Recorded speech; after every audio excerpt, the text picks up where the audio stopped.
Hey, welcome to the Hell Has an Exit podcast. I'm your host, Brian Alzate. This show is not affiliated with any specific 12-step program. If you or a loved one is struggling with an addiction, please find a local 12-step meeting. If you believe you may need detox or drug treatment of any kind, please call 888-699-9395 to speak to a specialist. The show is sponsored by United Recovery Project, a state-of-the-art drug and alcohol rehab facility. You can visit our website at unitedrecoveryproject.com.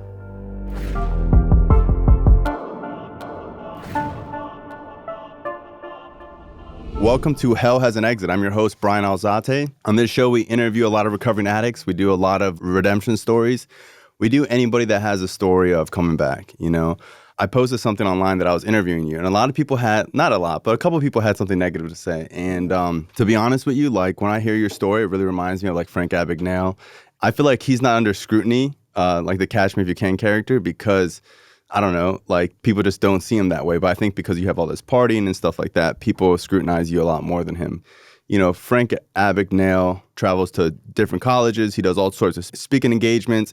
He created a new check that's harder to forge. So, you know, I always see like you guys and him very similar. Like in some way, I mean, in some way it was similar, some way different. But first of all, you know, I love my haters, and I have very few of them. But you know, the ones that are there are awesome because they drive engagement. And at this point, if they are still caught up in what happened 30 years ago, they obviously need to look inside or in the mirror at least. Of course, because they have a serious issue. Yeah, and I think any like recovering addict story, you know, anyone can go back and say, hey, look, what about this other crap you did when you were, you know, using or whatever. So you've been clean a long time. Can I give it some advice to anybody listening? Sure. If you have any presence online, you post anything, do yourself a favor and don't even read the stupid comments that people put up about you, because it's very easy for people that are not at this a long time to actually believe some of the stupid shit that people write online. There is a hater for no matter who you are. If you are relevant in any way, you're going to have haters. And haters are actually good because they increase engagement, because if there's one hater, my fans will destroy them.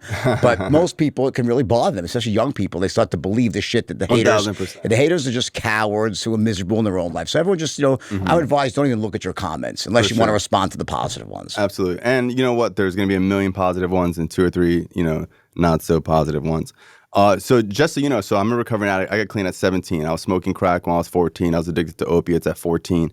When I got out of treatment, swear to God, I got out of treatment in February of 2008. One of the first things I did was go to the bookstore. And I went to the bookstore, and I'm a big autobiography guy, and I grabbed your book. And I remember I grabbed your, and like I could have grabbed any book. I remember I saw this book, and it was The Wolf of Wall Street, and I turned over the back, and I saw like, you know, gonna be a film by Leonardo DiCaprio, with Martin Scorsese being the director. And I read like a couple pages and I instantly was sold.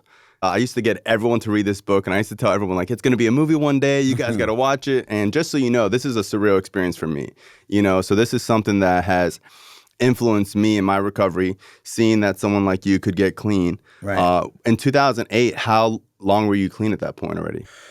So I got sober in 1997, April 17th. Okay. So it'd been quite a while, over a decade. Wow, that's cool. That's badass. So what was it like the 5 years before getting sentenced? Because this is Hell Has an Exit. We talk about like the nitty gritty.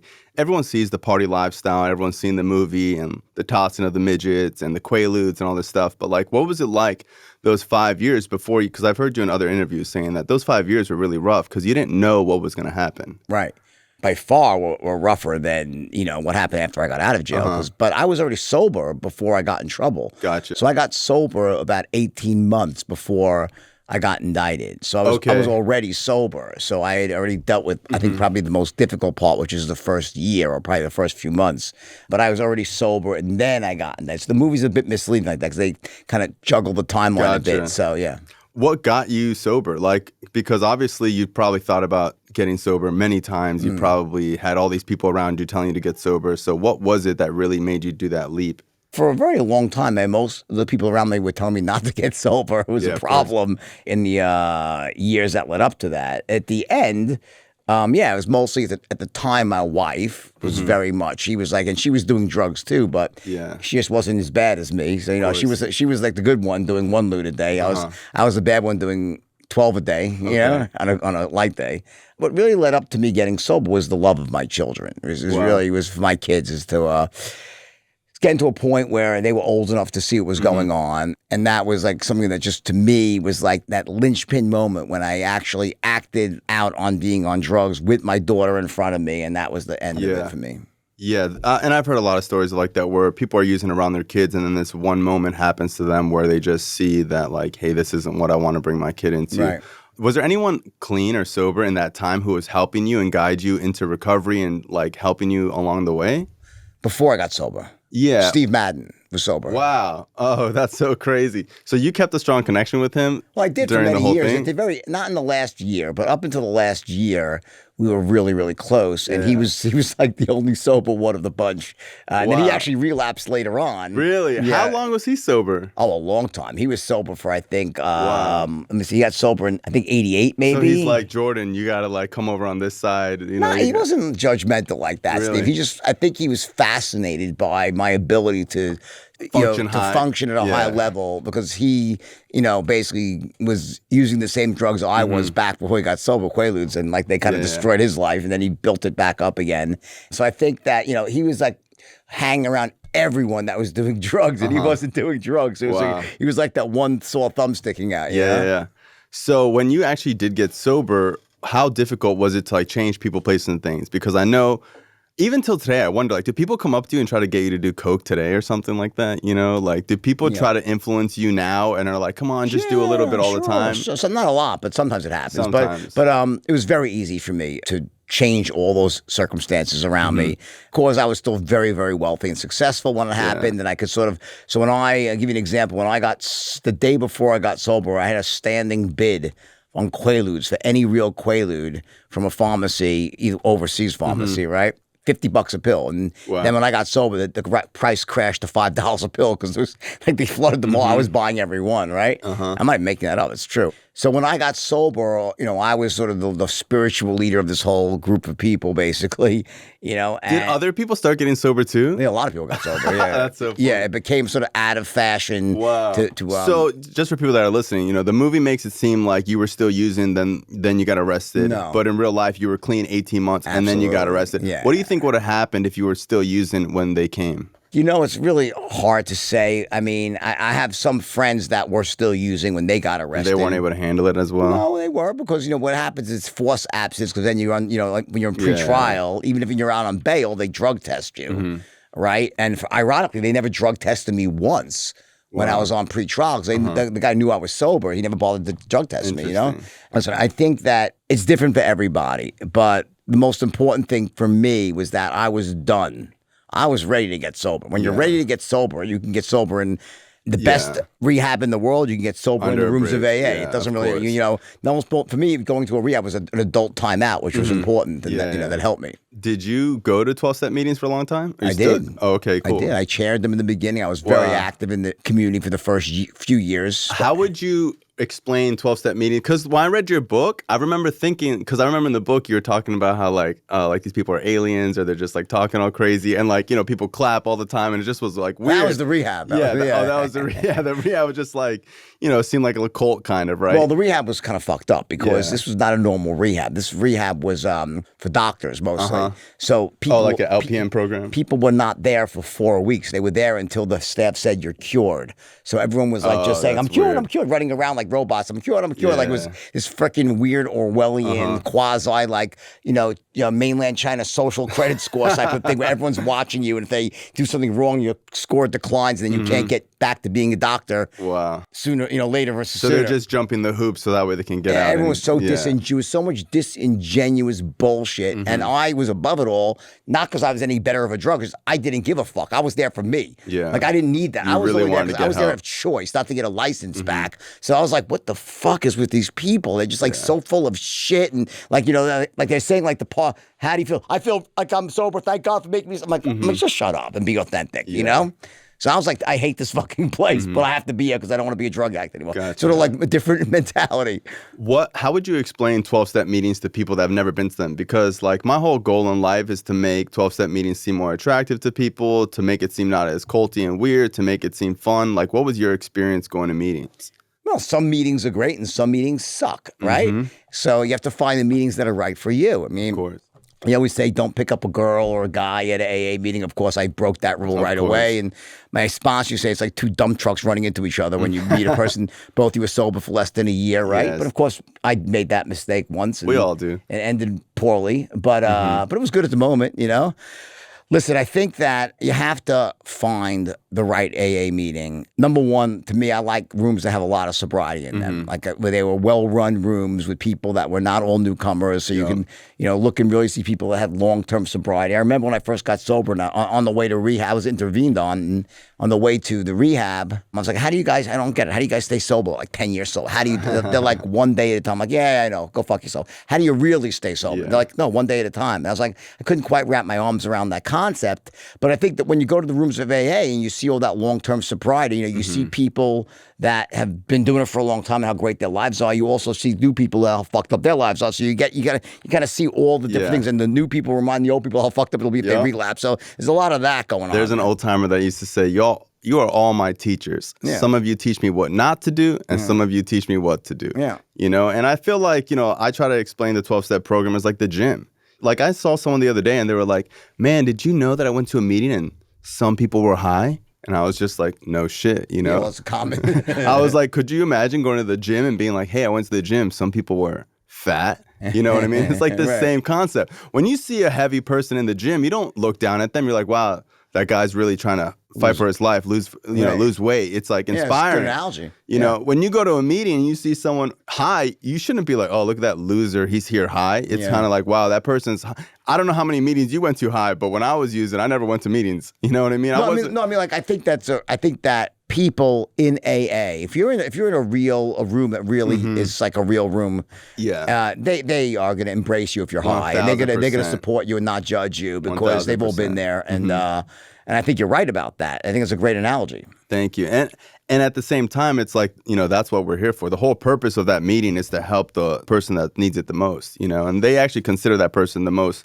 important person in the room. That's like a thing that people don't understand. They don't understand that it's not really like something that you go to, like some pretentious thing. It's really like this humble type of thing. And that if you do go high, the people that have been there long term is going to circle and surround that person, kind of like a family.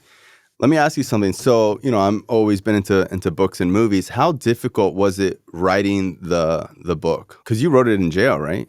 No, I taught myself to write in jail. So I started writing after I was in jail for about maybe a month. And I was very, very poor writer in the beginning. And then I stumbled upon this book called Bonfire of the Vanities. And I used that book as a textbook to teach me how to write. I just kind of ripped apart the strategy.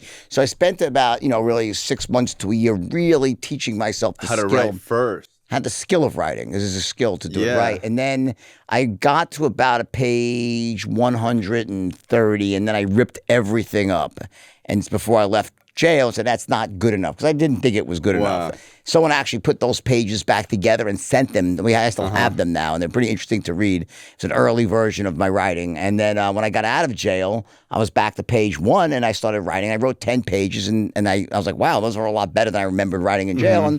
And that was how I started. So I really started writing the book right as I got out of jail. Right when you got out. That's interesting. So as somebody who writes and, enjoys reading and stuff, like, how did you go from writing this thing on a piece of paper to getting into like real bookstores, Right. So when I started writing, first thing I did was I sent it out to a few friends. And I was like, to see what they would think, right? And they all 3 called me back with these like crazy responses, like, oh my God, it's like amazing. And I was like, really? Like, 'cause, it's your writing. You don't, it's hard to judge your own writing, and one of them was actually my sponsor in AA, very wealthy man from Long Island. And I picked up the phone and Malo, he's like, and him and his wife are just like laughing out loud. Wow.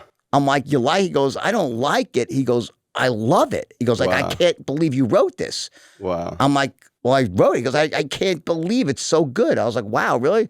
he was super rich. He's like, listen, whatever money you need, I'll give you. Like, I was broke because I'll give you as much as you want to write. Go just write this book.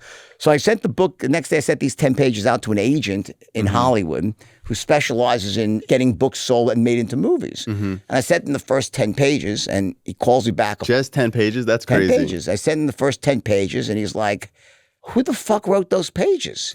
He like, did Tom Wolfe write those pages? I was modeling Tom Wolfe, the writer. I was like, no, I wrote them myself. He's like, bullshit. I said, no, I really wrote them myself.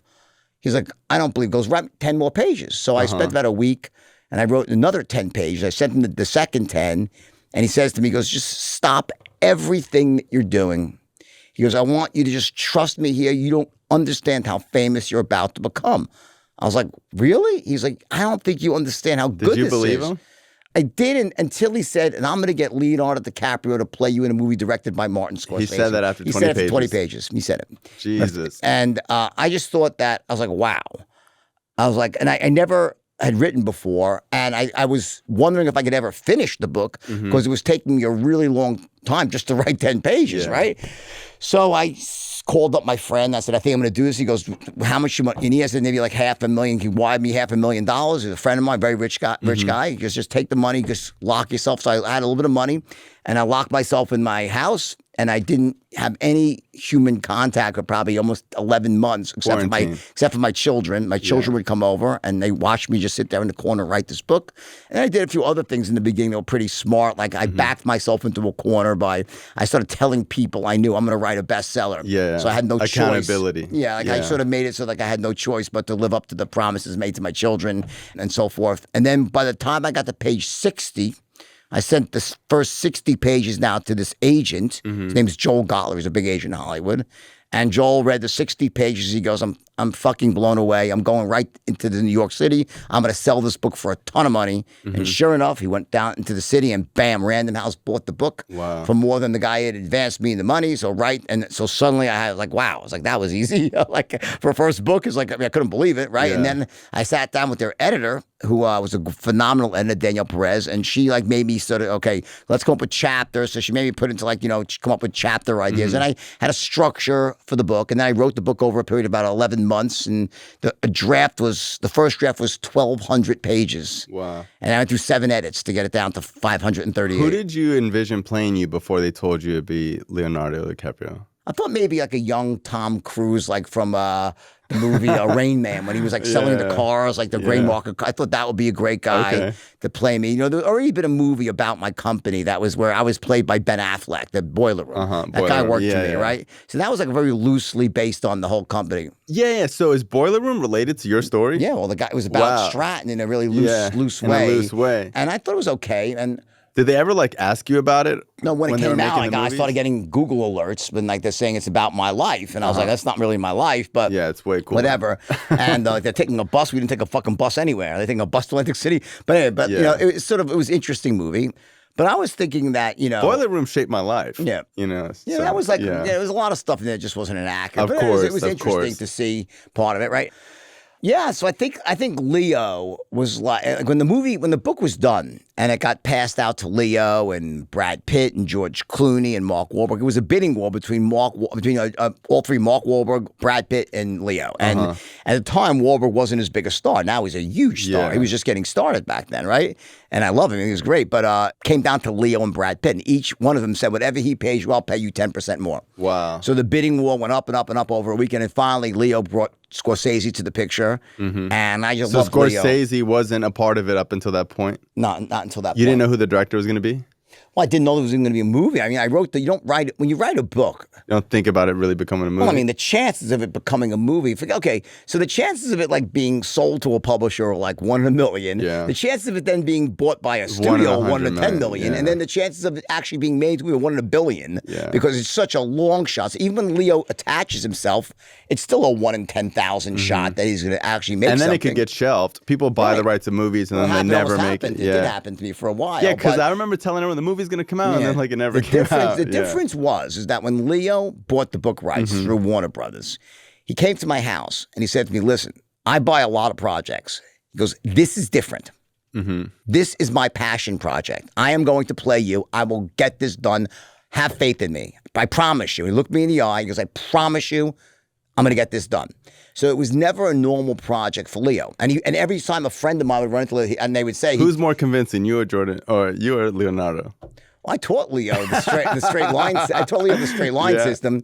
I bet you he could teach me how to act, but I taught him how to sound like the way he. I worked with him for a year, and he's an amazingly talented person. But we went through the sales stuff line by line, the tonalities and everything like that. So the reason he sounds so authentic is because he did a lot of work. He didn't have. Leo's a very hardworking guy, very diligent guy. He doesn't just say, "Oh, I'm Leo. I'm going to be successful." He works really hard at what he does. So I said, well, I guess it's better than having Danny DeVito play you, right? I mean, there's nothing against Danny DeVito. I love Danny DeVito. And everything, he was going to play Jonah Hill's character, right? Yeah, right. So it was a bit surreal with Leo, but I was 100% certain that he was going to make the movie because he looked me in the eye and gave me his word. And he's got a very good reputation, Leo, for honesty. And sure enough, it took a while to get it done, but we got it done. I read on IMDb that Jonah Hill got hospitalized for snorting too much vitamins. Is that true? I don't know. Sounds like a lie, but it's on the trivia. It's on the trivia part of your movie where it says that Jonah Hill got hospitalized after the movie because he was snorting too much diarrhea or something. I don't know. What were you guys snorting? Vitamin B12 back in the movie? Mostly it's it's interesting because I actually played a practical joke on a friend of mine who's got a podcast, and he's sober, and it's my friend Jeff Beecher, and he does a podcast with. You fake snorted coke in front of him? I know. No. What I did is I actually. With Kelly Osbourne and him on a podcast, right? She's sober a long time. And before I went in there, I went out and got some like a baby powdered vitamin C. It looks just like Coke, right? And I played a joke, and then pretend I relapsed, right? So right before I walk into the podcast, I go into the bathroom. And I spend all this time just getting it just right, so there's a little white shit hanging off my. You get it, not too much because it's obvious, but just enough to right down. And what they say, and I just walk in all right, guys, I'm let's fucking go. We gotta be on target today because we're gonna make a dent in you. And I started just acting really fucking wired and shit. I'm like, you ready, guys? And they're like. They were fucking petrified. They're looking at each other. They're like, okay, and they didn't. And I'm wondering if they're gonna call me out, or they were too fucking scared. And they're texting, and I'm like, and they turns out they were texting each other. Like, what the fuck are we gonna do? He relapsed, right? So I'm sitting there. Come on, ask me any question. Ask me anything. I'm like, it's hot in here. Because don't put her in there. And then finally, they're like, I'm like, guys. You understand? I'm just totally fucking with you. They're like, oh my God. Let me ask you something. Did you all really toss midgets? I didn't toss a midget. We discussed it. So here's what happened. We started off, we had midgets at a party with sombreros and chips and dip and shit, right? And walking around using them as walking fucking trays for serving. So they would have sombreros and you'd have chips and dips. Yeah. Right. And then we were always looking to come up with the latest act of depravity. It's like the Roman Colosseum. What can we do to entertain the masses, right? And this was an idea that was discussed in very, very great detail. I wasn't there when it happened. So, I was strategically absent when it went down. Yeah. Yeah, I went to a People do not have to, by the way, if you ask people, half people say it happened and half will say it's the funniest thing ever. Because if you ask them, what's the truth? There's two truths to this. People will say, yeah, I was there. I was like, it never fucking happened. It's like this. I was at a bachelor party with 10 years in recovery, and they had midget toss in there. And I remember feeling kind of bad. This is kind of fucked up, but the midget was totally into it. Dude, let me just tell you something. The midgets, first of all, they're getting paid a fucking bloody fortune for this shit, and they're fucking awesome. They're indestructible too, by the way. Yeah, like the movie says. I felt bad, but not bad enough to not toss the midget. You know what I mean? But it was. I think it's banned by the Geneva Convention. It's a human rights violation. Oh, really? Yeah. Well, maybe I didn't. Maybe I didn't toss the midget. No, I'm just joking. No, it's stupid because honestly, it's like. If Mitch is going to make $5,000 to get tossed, and he wants to do it, and it's totally safe, it's on a bed mattress. He's got the whole thing, No, it's done. whatever. Yeah. I mean, listen, I'm not saying I recommend this to everybody out there, or I'm not engaged in this competition right now. But I think in the general act of things that happen to Stratton, it's probably kind of low on the totem pole for the worst things that happened. You know what I'm saying? There's far worse than that went down. It was still pretty humane. But yeah, I mean, they got paid. Yeah. We were enslaving them, and that was the point. Exactly. And you're giving them a job. What books did you read early on that kind of influenced you? Did you ever read any for writing, to write, or just in motivational books? Did you ever read a book? Yeah, the one book that I think probably had more impact on me than all the others combined was a book called Think and Grow Rich. Yeah, of course. By Napoleon Hill. Yeah. And that was just a great book on the mindset of success. And it was this sort of crossover because to me The Secret can be very toxic. Who told you about that book? It was a well-known book. It was just, a well-known book. yeah. You go into the bookstore, it was there at the time. You know, I don't know if anyone told me about it. It was a well-known book. And I think that like what I like about that is that it sort of bridges the gap between some of the nonsense from The Secret, which really is about manifesting success. Yeah, and I'm not a versus fan like, of The Secret. well, I'm a fan of the idea behind The Secret. The problem is the way it's written and the way it's misused by people is it's a sort of the lazy man's It's like way some of magic. getting success. It's also like, to me, I like the more of like the bust your ass and work until like your eyeballs bleed mentality. But the point is that the highest level of The Secret is not mutually exclusive with that. I believe The Secret is true, but you have to bust your ass for it to happen. Yes. The idea of The Secret is that you visualize and you manifest what you think about, which is true, but not It's because it just jumps out of the universe. It's because the way your brain works is that when you're thinking of something and you're visualizing it, it is a signal to your conscious mind to focus on those things around me that are congruent with that opportunity. So you start moving in the direction of the things that you want. It's the same thing when you've never seen a car before and someone was like, oh, that's the new Ferrari F8. And now you start seeing them all over the place. Exactly. The same so it thing. heightens your awareness 100%. about what you should be moving towards. Now, if you read the book and think you're going to sit on your couch and wish for a bag of money to hit you on the head, good fucking luck. Not gonna But the happen. idea is that you sit on your couch and praying for certain things to manifest themselves, and then you move towards those things in the real world. Then that's a very powerful strategy. So Think and Grow Rich, Tony Robbins has this bit that I saw him do where he was saying that, he had read the book and he had read all these other books and he's talking to his mentor and he's like, I don't know what to do. I've read all these books. And his mentor looks at him and he's like, well, why don't you read Think and Grow Rich? And he's like, I've read it. And he goes, how many times? And he's like, I read it once. He's like, I read it 10 times. I'm rich, you're broke. Go read it again, So a lot of times people think they're going to read one book and then it's going to like, Well, I think everyone is different. Like, I think some people go to an AA room and they get it the first time. So you'll have to go back a bunch of times. Yeah. Some of it is when you're ready to accept the information. And if you're not ready to accept the information, you could read it and you're like, oh, that's interesting. Oh, that's a good concept. But you're not internalizing it and acting on it. The Think and Grow Rich only works if you're willing to act on the information. So a lot of people read it. He probably read it at the time, Tony. He's obviously became a very action-oriented individual. And he probably just read it passively. So, this is really interesting information. Let me make a note of that shit versus really using this stuff in the real, because it's very powerful. What the Think and Grow Rich doesn't do is give you strategies, but it sets you up to go learn those strategies and shows you how, where, and when to find them. 1,000%. Yeah, I think that book is phenomenal. If you haven't read it, you got to read it. What qualities does your sponsor have for you to pick him? He was rich. Which makes sense. For me, I needed someone I had tremendous respect for him. Tremendous respect. Out of all the people I saw in AA, he stuck out as far and above the sagest. Everyone loved him. He was very successful, and he had the most fucked up story, just like me.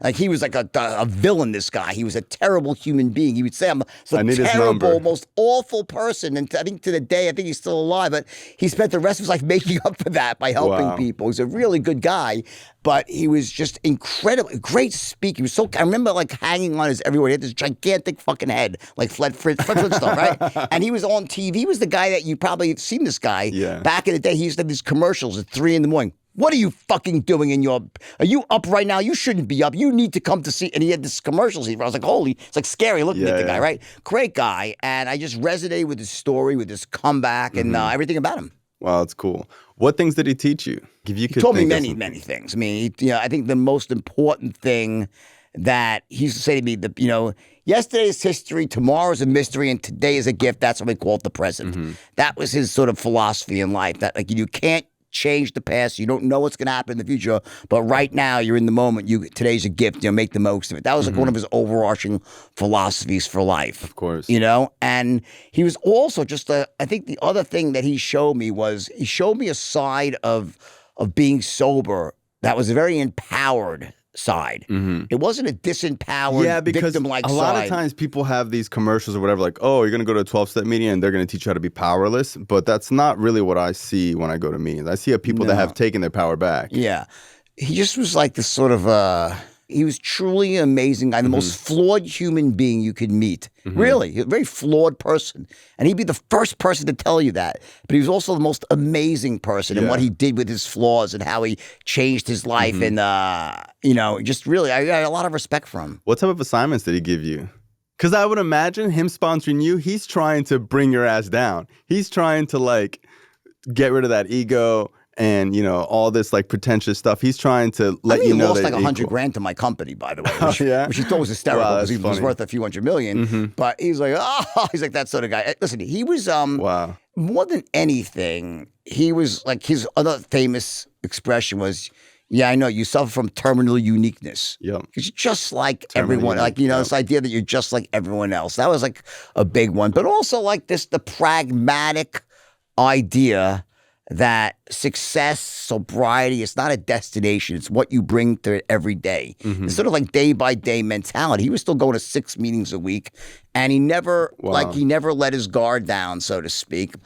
He taught me that, you could live sober and be awesome because he was awesome. So like it wasn't this weird like, oh, you got to like not have fun and it's just it's a misconception about being sober. Yeah, when I first got clean, there was this guy who got clean at 18, and he was super successful. And I remember I used to see him around. He drove like a nice car. He'd always in a suit, and super funny. And I remember he came up to me. I was 17 years old, and he came up to me after the meeting, and he grabbed me, and he's like, "How old are you?" I said, "I'm 17."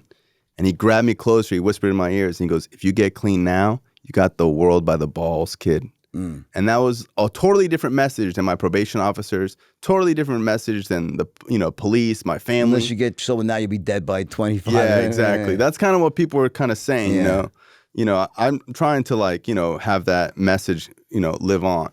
How was it mending your relationship with your family? Because I know for most addicts, that's like the hardest part is that, you could get the cars back and you can get like all these other things back, but mending that relationship back with your family is usually the hardest thing. That was very easy. For me. I mean, I think, there was a lot of things that I did that were very self-destructive, and they were somewhat destructive to the people around me. But I think that I also...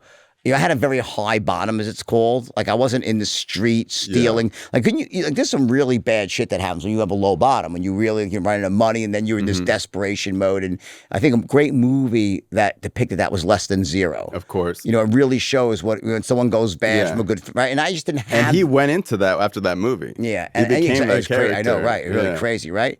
So for me, it's like I was still like everybody was. I was providing the financial support for everybody around me, not just my own family, but like thousands and thousands of people worked at my company. Yeah. So it was sort of like everyone, like they had this weird sort of respect for me and holy shit, the guy's like out of his mind sort of thing. I think the one thing is with my wife at the time, she's like the ultimate victim. If you ask her, I was a victim, it's just fucking nonsense.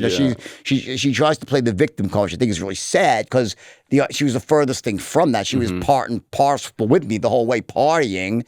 And I think she'd be a more empowering individual if she just said, hey, I was fucked up too, and I'm clean now, and I learned from the mistakes. She was an asshole, I was an asshole. But so I think with my relationship with her never could recover, but it wasn't because of the drugs. It was because of the two of us were just not meant to be together.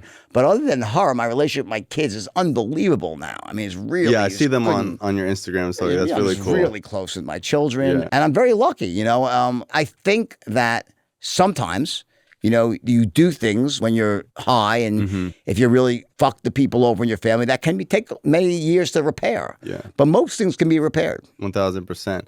Have people reached out to you, like super elite athletes or people in the financial world, to do interventions or talk to a guy? Because I'm sure when you're in that upper echelon of society, you don't have respect for nobody unless they're like kind of an equal. Sure. Do people call you about that stuff? Many people, but interestingly enough, mostly it's been for interventions, not for drugs, but for comebacks. I've had really famous people that have fallen from grace in some way, whether through a scandal or something, not so much drug addiction, and then, hey, let's talk and try to help. What did you do? How did you make this comeback? But I think that I probably am the mentor without meeting them for like hundreds of thousands of drug addicts around the world, because I get the emails and the thank yous from all the people that were saying, wow, I was in jail, or I was fucked up, I read your book and I see your life now, and it's like, it's my guiding light is your life. You know what I'm saying? People can look at my life. So I think like my mentor was Tom Wolfe. He taught me how to write. I never met him. Yeah. I was in jail, but I still used him as a mentor. And still so I think give him accolades now. Exactly. So I think that, people I probably millions, maybe even people that were drug addicts that read my book, see my life, and used my story to empower themselves, which is awesome. That's awesome. Let me ask you something. You think you're a better salesman now or back in the day? You think you're getting better over time? Well, I mean, I think that from a skill level, probably kind of reached the pinnacle of my game somewhere in my 30s, right? And I probably slightly marginal improvements here and there, but I'm much lazier than I used to be. Like part of sales, seriously, like sales, to be the top salesperson in the world, it's like it's 90% hard work. Yeah. Like I was such an insanely hard worker when I was young. Like I would do things I would never do now because I'm thankfully too wealthy and too successful, and I'm just past that point in my life. So I'm the first one to admit that if you want to say who's the best salesperson in the world, it's probably the guy who works the hardest out there that has a reasonable level of skill. That person's gonna, I teach a system called the straight line. It's very powerful. It takes people and makes them great, but those same people, you got to find the ones that really put in the effort and knock on the doors or pick up the phone or do the networking. Those are the ones that become the top closers in the world. So I would put myself at the age when how about this? When I lost all my money, when I got in trouble at 36 years old, I went out and started selling mortgages. I would put myself against any human in the world that was selling mortgages at the time. And there's no one could have outclosed me then because I was hungry, I was into it, and I was using every skill I had. Nowadays, if someone says, let me think, I'm like, have a nice day. I'm like, next, this is like, I don't want to deal with it. You just want to lay down. I'll let my kids deal with it. Yeah. I'm not looking for lay downs now. Let me ask you something. How much money were you making at 25? $1 million a week. $1 million a week, yeah. $52 million a year. That's crazy. More than like $1 million a week cash, but I made a lot more in like paper when you're buying companies. If you walked in, let's say, Jordan Belfort now was able to walk into an elevator and bump into 25-year-old Jordan Belfort, what do you think you can sell him as to why he should stop living his life the way he's living now? Do you think that's unsellable? Do you think that he wouldn't listen? Like, what could you really say to yourself at that time that would really try to get him to change? It's a good question. I mean, I think that it could be very difficult. Okay, so look, it's hypothetically, if it was me looking at him, like, hey, dude, let me just tell you what's going to fucking happen here. Obviously, I could say thank you, and I wouldn't do it, right? Like, if it was that, like a time machine sort of thing. But if a stranger, you can't tell him. You can't tell him it's you because can't tell him it's me. That's right? the code of time travel. I think at the age of 20, right, it could cause us breaking the fabric of reality, right? Like fucking Loki and the variants, right? Exactly. So I think that if I was going to tell someone else just like me right now, what I would say to them is that, number one, it's not too late to change direction. In other words, I was on a direction when I was 25, 26. That was 90% okay, and 10% was it veered off course. It wasn't like I was just committing crime. It wasn't. It was very, very minor. The crimes I was doing happen all over Wall Street, and nowadays the crypto, there's a crazy gray area. No, I know, but also today it's like legal. Crypto, just everyone's doing this. Insane. It's just like it became normal. The mistake I made, well, let's say the mistaken belief I had, is I felt at a certain point that it had gone too far. This is how it's going, and there's nothing I can really do to stop it. It's bigger than me. I felt like I had lost control of it because it got so big, so fast. There were so many people involved, and that was untrue. That was a false belief I had, and I sort of felt like I was sort of in this direction doing a certain thing, and I could have stopped it. Listen, I had Steve Madden's shoes, was the third IPO I ever did. It ended up being an $8 billion company. That deal alone, I own 85% of it. And it's a legit I could have made company. $3 or $4 billion on that one deal. Like, so what happened was I should have slowed down and just said, stop, not smuggle my money to Switzerland. But like at the time, it's like one foot in front of the other, and you think you're on this path. And that's probably what I said. Listen, you could stop right now and change direction and go just a little bit to the right, and everything will be fine. Yeah, 1,000%. Because you still could have just been like, look, you're doing some gray area stuff. You could have just not done it. I could have stopped it, a little bit less money, and then it made 10 times more money, but 10 times more 2 years later. Exactly. But then you'd have do you think you would have been able to get off drugs without? What? You eventually got off drugs without getting arrested or anything? No, I did get off drugs. It's not that. I think that it's easy to. Here's the thing. People say, do you have regrets? I say no. That doesn't mean I don't feel bad. Some people lost money. Absolutely. But I'm saying I don't think it's healthy to live with regrets. And also, I wouldn't change a single thing that happened because it's my life. And, my life is today fucking amazing. I have an amazing life. I love what I do. I have the honor and the obligation and also the awesomeness of having people know me and look up to me all over the world, young people, right? So that's awesome. It's great. I make a lot of money doing it. And it's a platform I've developed for giving people, hopefully solid wisdom about life and success versus a lot of the nonsense that you see online right now. There is so much nonsense that it's And there's insane. all these fakes and wannabes, fake gurus, crazy. Fake gurus. Sign up to my business course or whatever. I never, and I think, we brought by a guy who used to work for me, and he knows, Joel, he knows that, I never once, I knew I refused to ever do a business opportunity. Even though I knew that I could have made $50 million by biz-opping the straight line. But I refused to do it because I said it's not legitimate. I'm teaching someone a skill, but when you say, you don't have to learn how to sell, you can just sell sales courses to other people and that that aspect of online is very troublesome to me. Let me ask you something. You ever think about, because I was thinking this on the way here, your movie and your writing is so good. You ever think about just writing movies and selling movies? So that was my original plan. So originally, I wrote the first book, I wrote the second book, and then I was commissioned for 2. And then I was like, well, I'm just going to be a writer. The only problem is I hate writing.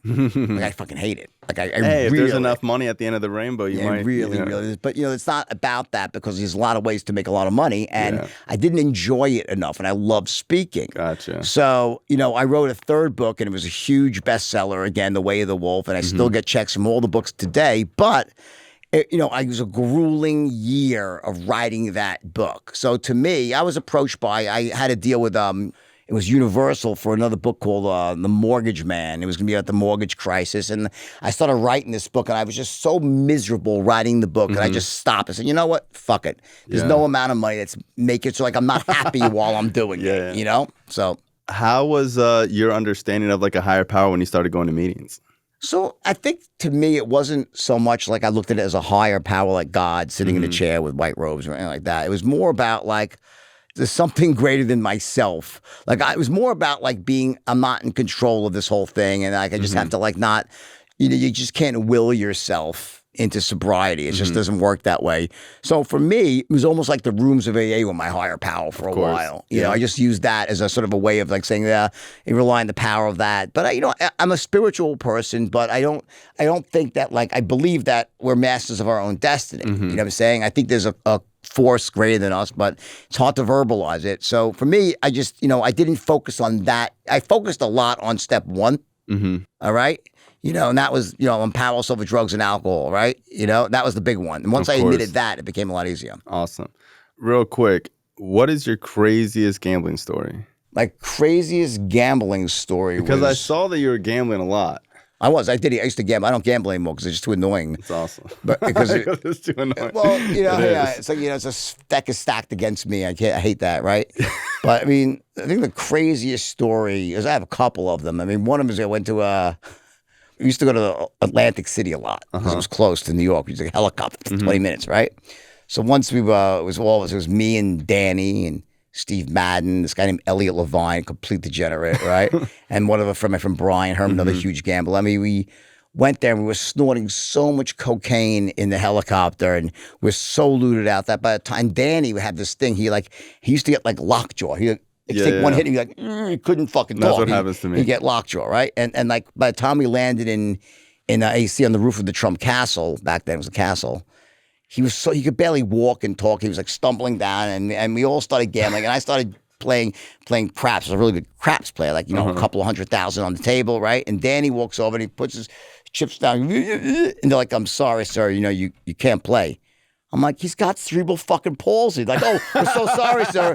Make room. And he's they're like, thank you very much. And Danny fucking sits there and then we gamble on that. I probably won $250,000 But he's really that got night. lockjaw. Yeah. Wow, that's funny.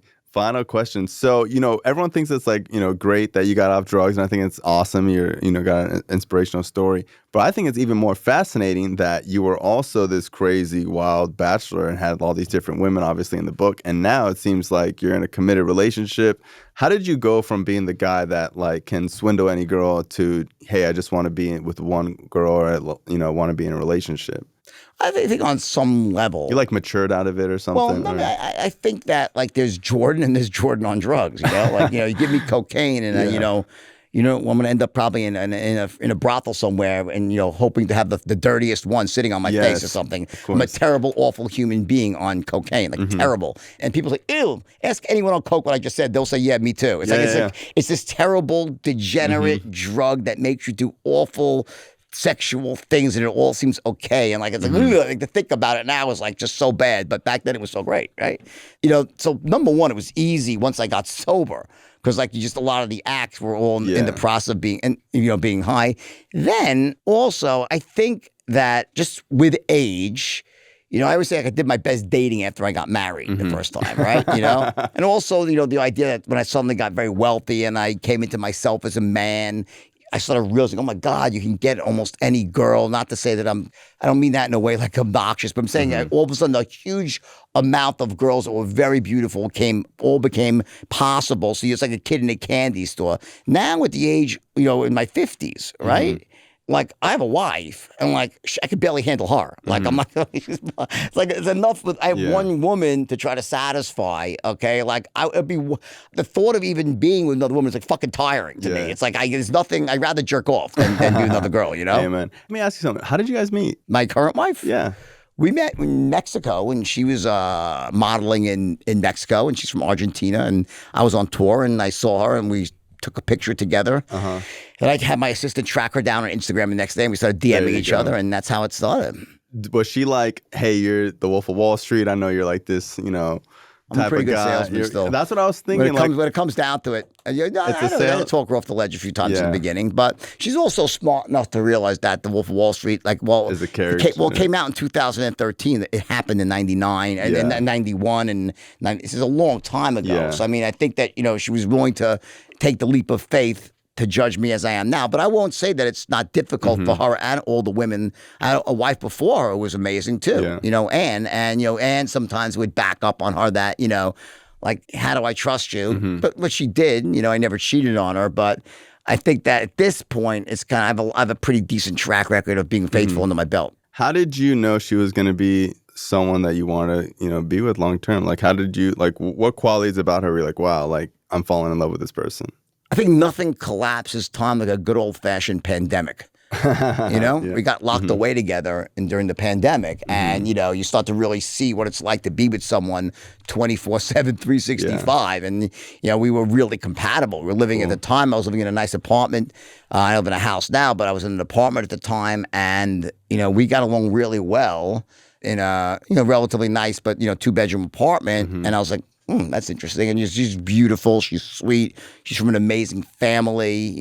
She didn't speak a word of English when we met, so I learned Spanish to speak to her. So I learned Spanish. I didn't speak Spanish. So I learned Spanish very quickly. But now she's fluent in English. So it's that's cool. Yeah, but I think that you start to realize that there's always going to be another girl who's prettier, sweeter, allegedly. More of something like that. It's like the grass is it's truly. There's one thing I could tell guys out there. It's like, the devil you know is better than the devil that you don't know. Seriously, like, there are no perfect relationships. There are no perfect women. And every girl's crazy because every guy is crazy. Every person, people are crazy. We're fucking all crazy. So if you think you're going to find this perfect person out there who is going to basically just, be this amazing partner, it's really the opposite. It's about, do your imperfections match up well with her imperfections? And do you want to accept each other's shit and focus on the good stuff and build a life? And I think that that's something that you kind of learn the hard way, most of us, is that we are in the beginning think this, oh no, they said something that, how dare they? And like, I'll find better. Good luck with that, So. Cool. Well, hey, I appreciate you being on the show, man. It's been, truly a dream of mine to have this happen. Pleasure. I know you got to jet out of here, so I appreciate you. Thank you so much, man. Good luck. Thanks. No problem. Thank you.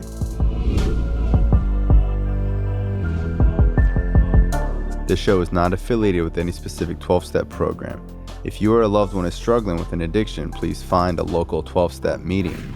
If you believe you may need detox or drug treatment of any kind, please call 888-699-9395 to speak to a specialist. The show is sponsored by United Recovery Project, a state-of-the-art drug and alcohol rehab facility. You can visit our website at unitedrecoveryproject.com.